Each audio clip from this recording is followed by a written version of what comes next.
putting yourself out there and meeting people can be scary as all get out. I'm here to tell everybody listening who might be trying to deal with it and get through it, it's worth it. It's worth the effort. If you keep at it, that small circle of friends starts to grow, and then with a little luck, maybe you'll find as you keep putting it, you're player 2. Are you a single, shy nerd struggling to find a player 2? If you're still trying to figure out the skills you need, here's a tutorial to get to the next level.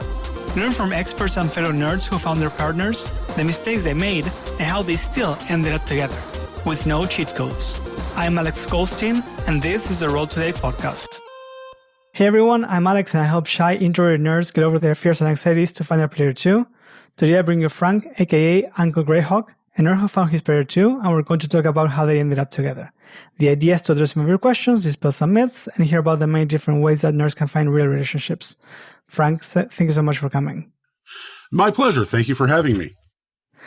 So, first question first. What makes you a nerd? Oh, Lord. That's honestly, I come from a line of nerds. My grandfather was one of the first television repair people in his section of the country. My dad was the one who introduced me to non-mass market board games, like the Avalon Hill Bookshelf series, some war games. My mom introduced me to The Hobbit when I was 7 or 8, and like yourself, I'm a longtime fan of The Professor.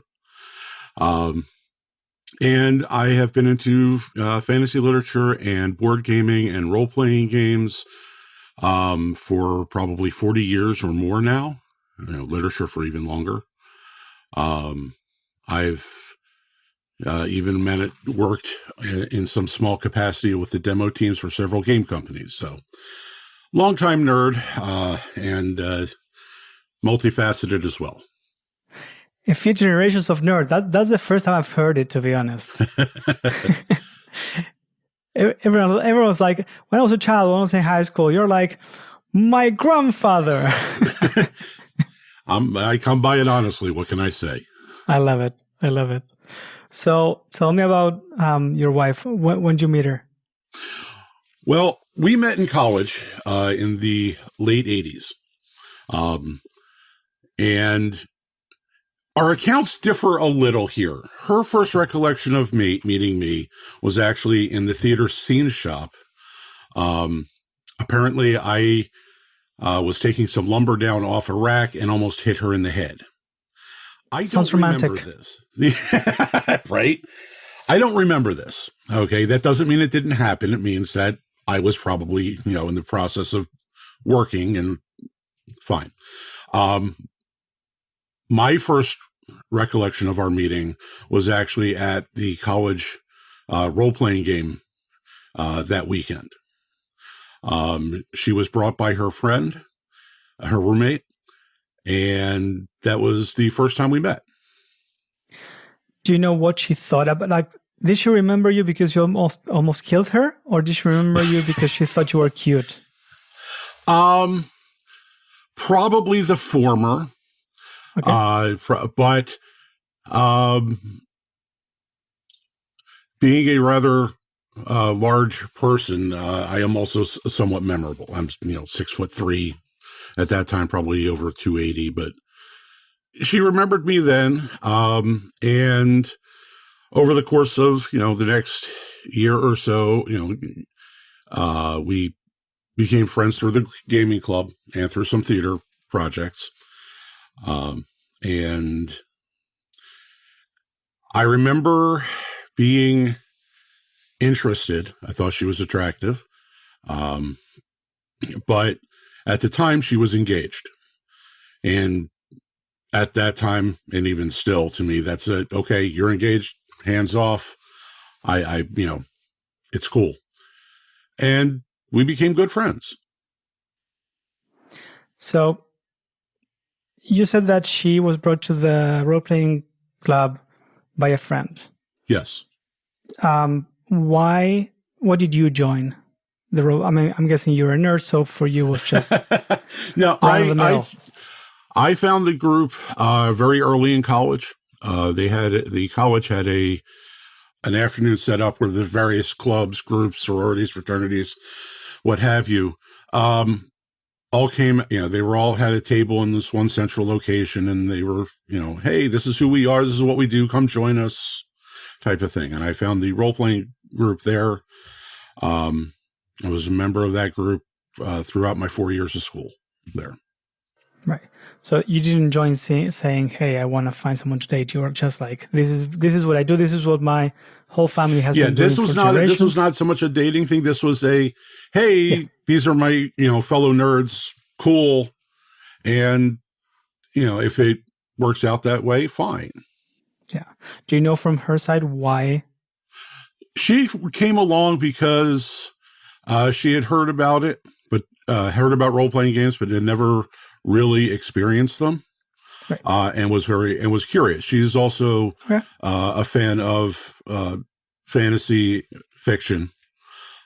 So she was, it was something that sounded interesting, and she decided to tag along to see what it was about, and ended up staying with the group for the next 2 years before she graduated.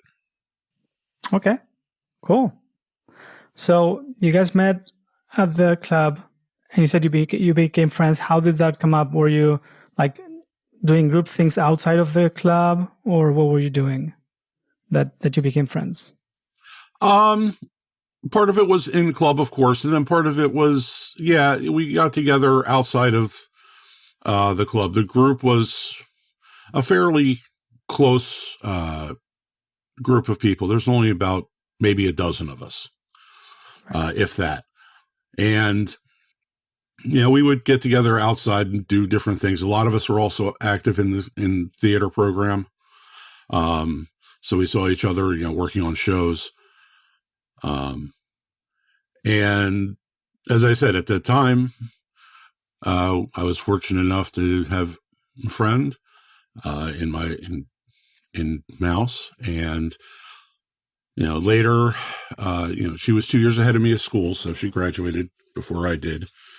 But she was fairly close that she would still come up to the campus once in a while, hang out, play games, what have you. While in the club, I did get into a relationship with another person who I found through the role-playing club, through the club. Right. But that lasted about 2 years. I graduated, and that relationship ended. And it was one of those that had run its course. Mm-hmm. And both of us, moved on. I stayed in touch with Mouse for a few years. I ended up moving from East Coast to Colorado for a year. I came back, and she invited me down to her place for a long weekend. And I'm like, okay, I haven't seen you in a while. Cool. And so I came down. All this time you were not in touch, right? We were in touch occasionally. I mean, occasional phone call, occasional letter. This is pre-email. Right. Was she still engaged? No, that broke off. If I remember correctly, that ended just after she graduated. I don't know the details, and I've never seen any reason to pursue them. So, yeah, for sure. So as I was saying, I moved back to the East Coast from Colorado, and we were talking on the phone. She said, "Why don't you come down for a weekend?" I'm like, "Okay, I've got nothing on my schedule, so sure, I'll come down." So I came down. We went out, shot some pool with some friends of hers on Saturday night. Sunday, I was making dinner for us, and we were sitting in the kitchen, and we're talking about, I don't remember exactly what, and she says, "There's something I wanted to give you." And she hands me these two little, like 2-inch by 3-inch laminated poetry cards, like you would find in a stationery store, card store. Okay. And the first of them was entitled Longtime Friend. The second of these cards was entitled All I Want Is You. And then she proceeds to tell me that while we were shooting pool, she was talking with one of her friends when I was out of earshot, and her friend had asked her, "So what exactly is Frank to you?" And Mouse says she responded, "He's the person I'm probably going to marry someday." This had the effect of taking a 2x4 and breaking it over my head for a moment. I was a little stunned. And again, part of that is, once upon a time I had been romantically interested, but that wasn't to be at the time, and that was fine. And now everything has shifted again. And the only thing I could think to do at that moment is, let me check to make sure dinner's not burning. You did that? I did, and it wasn't. So okay, there's that. Good. But yes, that's kind of where was kind of the kickoff of our relationship. So were you still interested, like when you went down to her place? I don't believe so. Okay. And after I, was able to get my thoughts back together, I said, look, I need to tell you this. I understand you would like to start a relationship. I need to think about it a little. Okay. Because I need to make sure not only that I, first of all, wanted a long distance relationship because we were about 3 hours apart.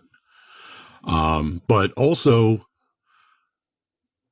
that I was still interested in that fashion. And she's like, fine, I understand you should take the time.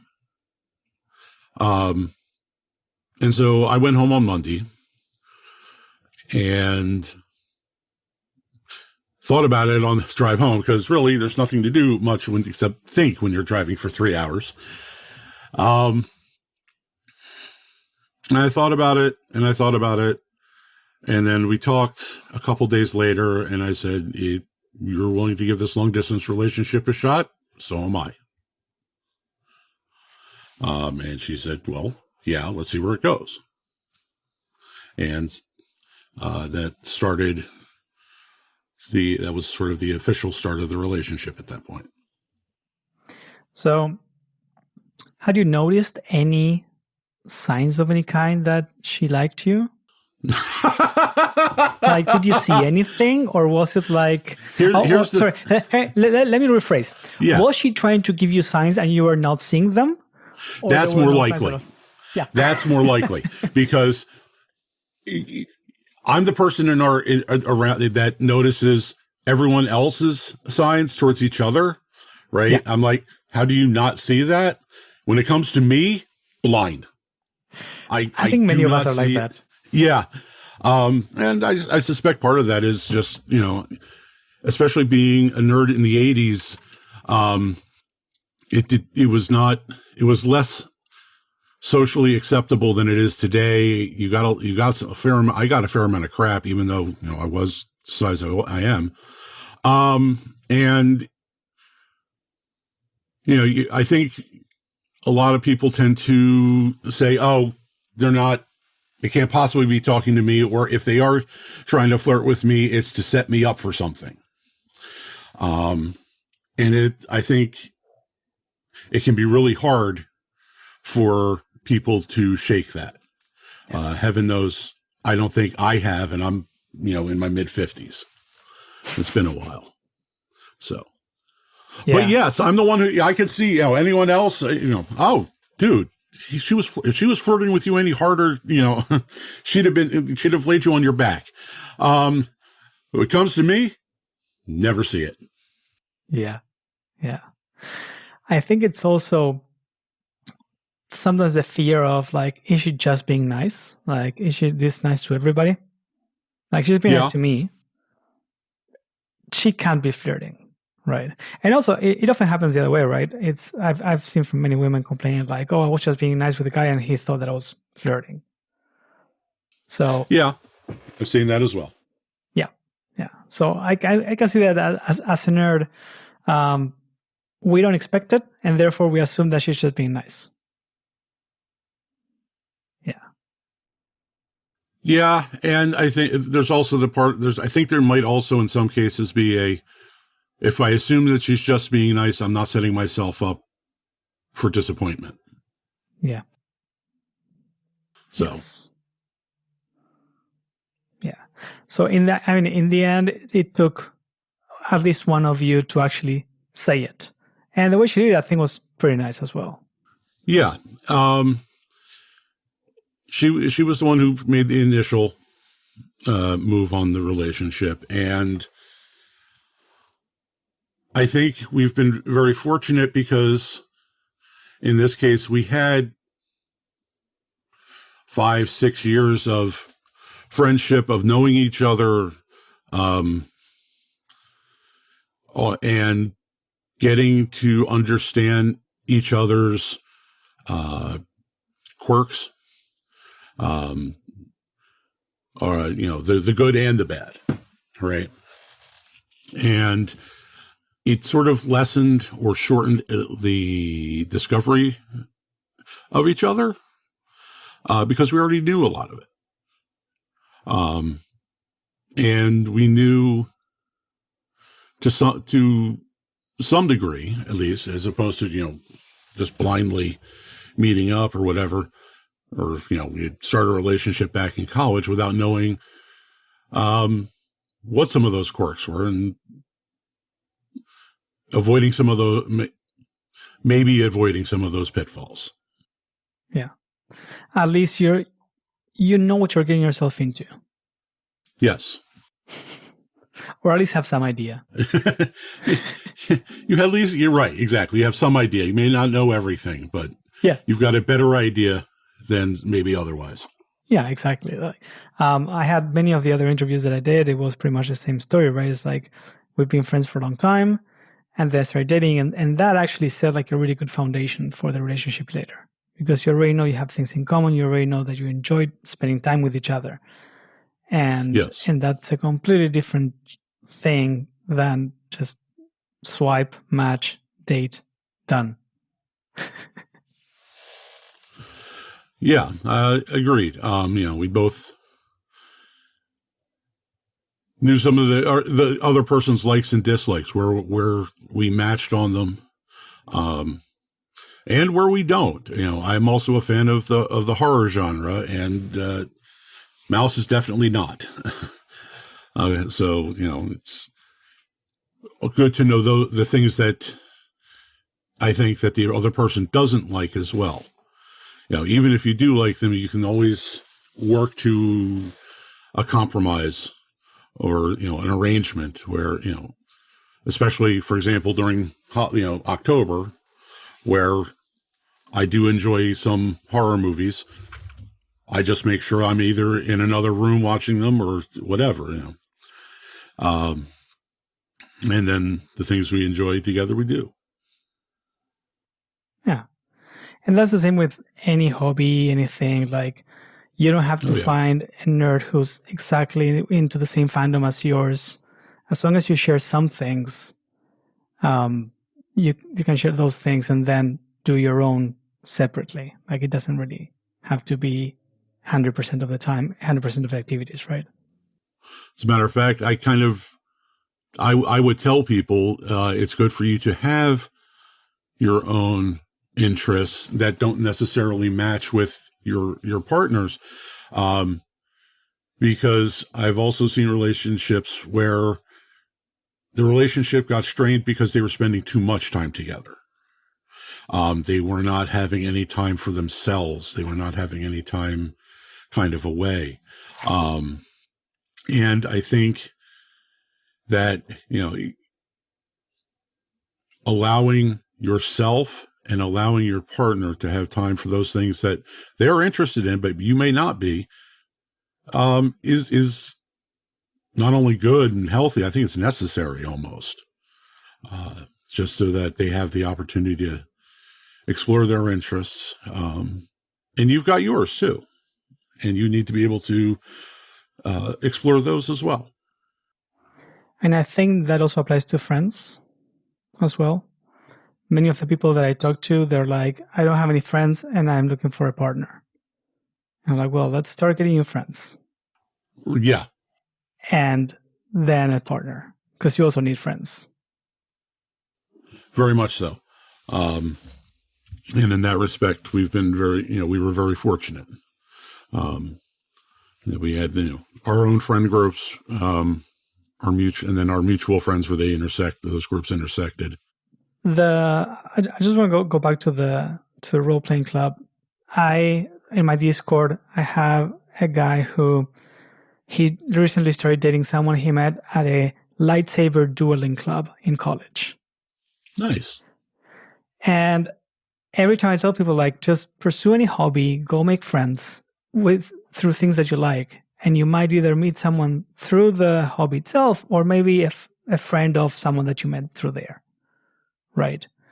Yeah. And sometimes people understand that what I'm saying is make it seem like you want to make friends so that nobody realizes that you're actually looking for a date. And that's not what I'm saying. No, that approach doesn't work, like, ever. So one of the other things I do, is I help run small fan conventions, or get small gaming conventions. I've been doing that for probably close to 30 years.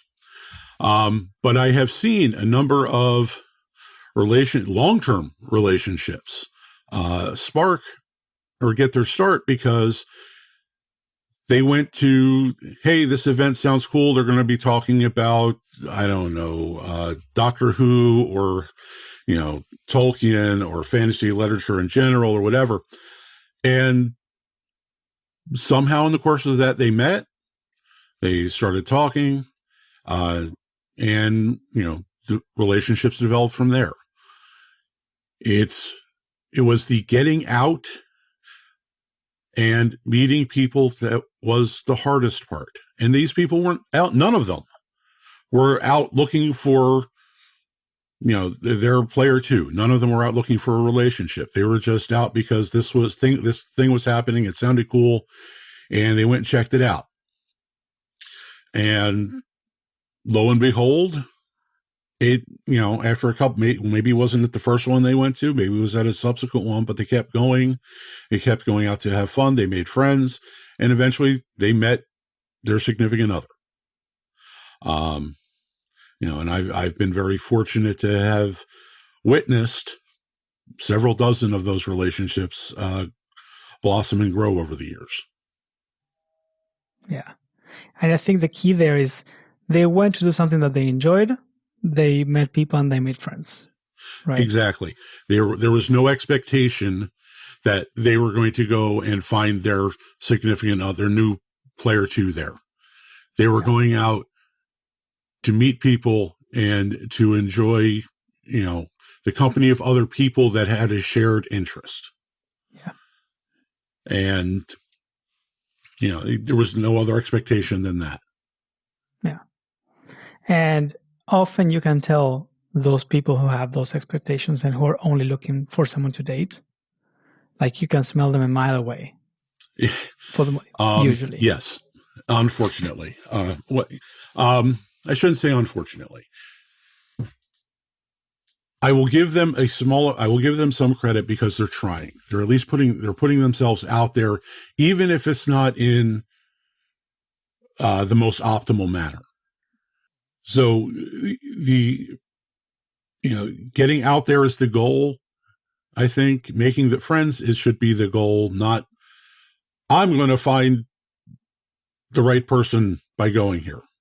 Yeah.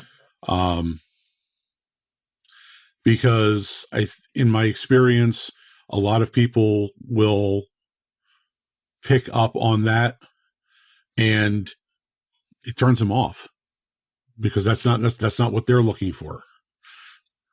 But if you're there to enjoy the subject matter, if you're there to just meet people, make friends, bond over a common interest, a lot of times I've seen it where it just comes naturally. Things naturally develop. But if you try to push it too hard, it has a tendency to not work like you want it to. Yeah, because it's not the place for that. Correct. Right? Like if you go to a bar, you go to a club, that's a meat market. Everybody knows what you're there for. You're fine. But if you go to a convention, if you go to a role-playing club, to whatever it is, that's not what people are going there for. And so it stands out. Correct. So if there was anything there, it's just go, try to relax, try to enjoy yourself, meet people, and enjoy their company. And enjoy that, your shared love of whatever it is. Yeah. And something that you mentioned, which I highlight quite often, is don't stick to the event itself. Like, because I asked you and you mentioned, like, with the role-playing club, you guys went and hung out outside of the club. You're doing things outside of there, right? It's not like you go to the activity and then leave and that's it. At some point, if you want to develop deeper relationships, friends, something else, you have to sort of get out of the main, I call it a container, right? So like the excuse that brought you together, and start talking about other topics, more personal topics, go and doing things outside. And either you can initiate it or you can join if someone else initiates. And I think that's a key to start building your social network. And that's something that you mentioned. That's why I wanted to highlight it. Yeah, I couldn't agree more. If with the role-playing game club, a lot of us, not surprisingly, a number of us are also drawn to theater. But then it started being, hey, let's go over to local diner. Let's grab something to eat. Right. Hey, do you want to go we're getting a group together, go see this movie, or, go see do this thing on campus or whatever. And that's how you learn more about the other people. You get closer as friends. You find out, what everyone likes and dislikes. You find out their interests, what other interests you have in common. And that's very much how good relationships develop. It's spending time getting to know each other. Hopefully there's shared interests. I mean, a number of the people in that role-playing game club that I found, 30 years ago, 35 years ago, are still some of my closest friends to this day. Matter of fact, we just got together over the holidays for a couple hours. We haven't seen each other, a number of us are fortunately fairly close right now geographically, so one of them was able to host, but we still keep in touch. And it's, again, these are people whose friendship I treasure to this day. They're some of my oldest and closest friends. Yeah.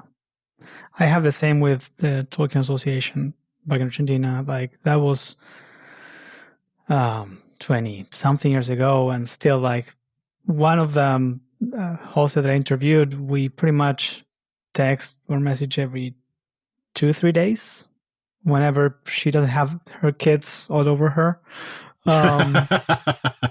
Like, sometimes she's like, I have 10 minutes. Want to talk? Sure. Calls me 10 minutes. Okay, done. I have to go pick up whatever. Right. And that came from those groups, right? That came from saying, hey, we all like Tolkien, and then let's go do this thing, and let's go do that thing, and then it just starts drifting. And an episode that will have already come out before this one is about our experience within the Tolkien Association. And we were mentioning that those people who only went there only or mainly clearly when they're looking for dates, they were really missing out, right? Because like I was saying, I was really good friends with a friend of mine, and this guy fancied her, but he would only talk to her. Meanwhile, I was going to her house to a friend's meeting and hanging out at her house. He could have joined. But because he wasn't there for the same reasons that we were, which was making friends, then he wasn't getting invited. Right. And it's unfortunate when that happens. Not necessarily even because this person basically he lost out, in my opinion. He lost out on friendships. He lost out on relationships with other people that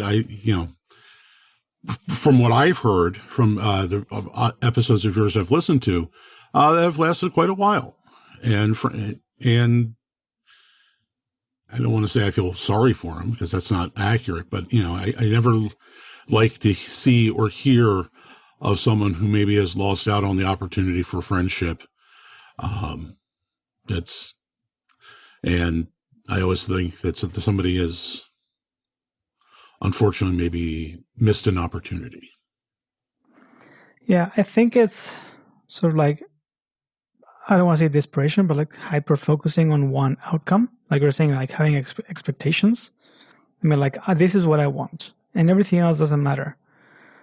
Whereas if you realize that by meeting more people, by being more social, you're going to get so many better outcomes in all aspects of your life, including dating.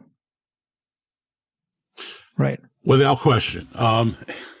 And again, kind of use an example from my own life. That mutual friend who brought Mouse to her first meeting of the role-playing group, years later, actually helped me get a job working professional technical theater. Yeah. She knew I was looking for something that's like, look, we need bodies, and I know you're good. Come down here and interview, which I did. But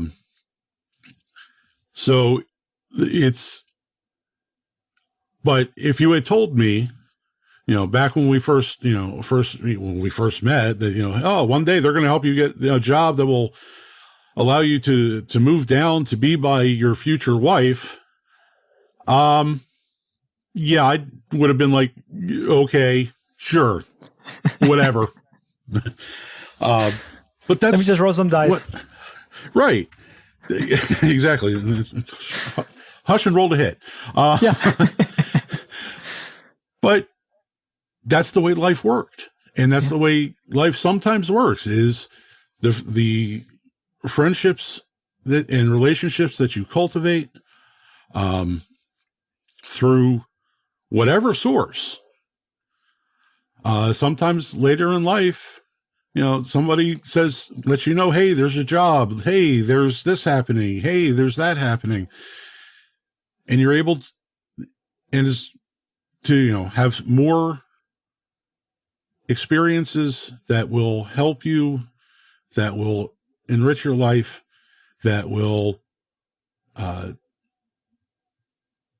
help chart your path. And it was just because you went to this one event with the intent of, hey, I want to meet people. And that happens a lot more than people think it does. Yeah, I was actually going to say, so nowadays everyone's focused on dating apps. I don't get any matches. dating sucks. And I'm like, what's your social life like? Well, I go to work, I go to the gym, I'm fit. That's not a social life. That's a nice description, but that's not a social life. Exactly. And even though your story is from quite some time ago, it still applies now. Whether it is through Discord, through threads, through whatever it is, it still applies today. Dating apps are absolutely. It's putting yourself out there, making friends. It doesn't matter the medium. It doesn't matter the location. It doesn't, or the gender, not completely. And I will be one of the first to admit, putting yourself out there and meeting people can be scary as all get out. Okay. Especially if you're dealing with social anxiety. I get it. As much as, I've been fortunate in my life, I've also dealt with social anxiety, and I've managed, maybe not in the best means, but to get myself through a lot of it. Okay. And, but putting yourself out there can be scary. I'm here to tell everybody listening who might be trying to deal with it and get through it, it's worth it. It's worth the effort. Okay. Yes, I think you will find sometimes there will be less than desirable results. It happens. But if you keep at it, that small circle of friends starts to grow because you meet other people through them. And then with a little luck, maybe you'll find, as you keep putting it, you're player two. But the key is to keep putting yourself out there, have a social life, meet people, hang out with people. I'm not saying that every day you got to go hanging at a diner or something, right? Or going to the movies every day, or, whatever. But you have to be able to put yourself out there. You have to be able to meet people, make friends, cultivate relationships. And what happens, happens.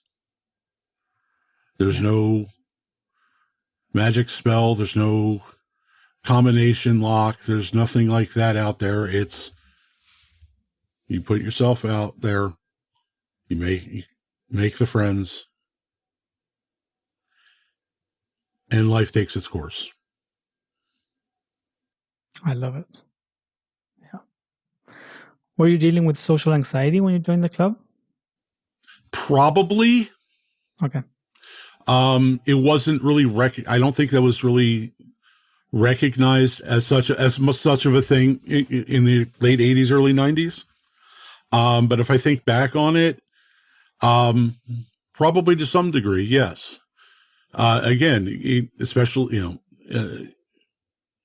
I grew up as a nerd in a time when it was not really socially acceptable. So you learn to kind of mask or hide some of that, especially in high school, the ultimate bastion of conformity. So yeah, I think if I'm look back on it, yeah, probably. And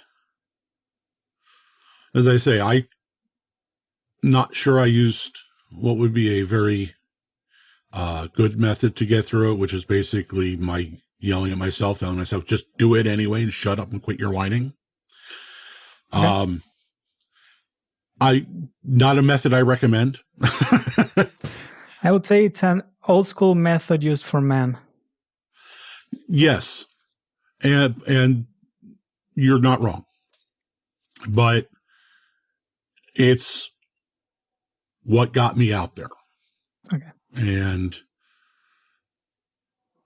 for better or worse, I can't be upset with myself for going that route, because I did make myself get through it one way or another. And The method that worked for me was not one I would recommend, or I think anyone else would recommend, now. But I would also say, if you believe you are, dealing, if you are having problems, if it is with the social anxiety, please find someone to help. Because I promise you it's worth it in the end. There are, whether it's another friend, whether you seek professional counseling, whatever, please try to find whatever means works for you to work around it, past it, or through it. Because I want you to have positive relationships in your life with friends. I want you to eventually find your player too. I would love for everyone listening to be able to find their someone and have something of the blessed life I've been able to experience. I have a very good group of friends. I've have a relationship that's entered into a marriage that will be 29 years later this year. We have 2 kids and a bunch of our kids' friends who have adopted us as their parents. And it's all because I went to and found this one. I put myself out there. And it took a long time to get to this point, but here we are. Yeah. And like you said, maybe the means you use would not be recommended anymore. But still getting out there was the key. Like, and even like it, I mean, a role-playing club is a small group. You mentioned 12 people. Yeah. And you have a specific purpose that everyone goes and does the thing. You don't have to think too much about like what to say, what to ask, and what are going to be what people are going to think. So I would say it's sort of like a safe-ish place if you want to get started that way. I think that's a fair description. I think it's because it's an environment where I had an idea at least of what was expected of me, right? We go, we play the game, I do the things that my character would, do. And it continued from there. That, as I said, some of these people are, I've known for many, many years. I'm still some of my closest friends. That's amazing. Frank, thanks so much. Before we wrap up, so your wife is right now going through chemo. You have a GoFundMe. I'm going to include the link in the description. Everything is welcome. Frank, do you want to add anything about that? Yeah. So for the last 9 months, Mouse has been fighting stage 4 cancer. She's not been able to work at that time during that time. Fortunately, my job has given us access to decent insurance, so it's not, the costs aren't crippling us. But especially now at the beginning of the year where everything resets, so we're only on one income at the moment. But she's fighting, and we'll have a better idea later this week of where the fight stands. So if you can donate, I know these are difficult times for everyone. I understand that. It is greatly appreciated, and I thank you for it. But again, even if you cannot or are not able to, it's not a problem, and I understand, and still hope that you find your player too. And I hope that maybe something I said helps you do that. Thank you so much, Frank. This has been amazing. I'm sure it will be super valuable for everybody. Thank you again for having me on. Thank you. And everyone else, take care and go donate. Do you want a cheat code to level up? Listening to more episodes will help you learn the skills faster. So make sure you follow the show.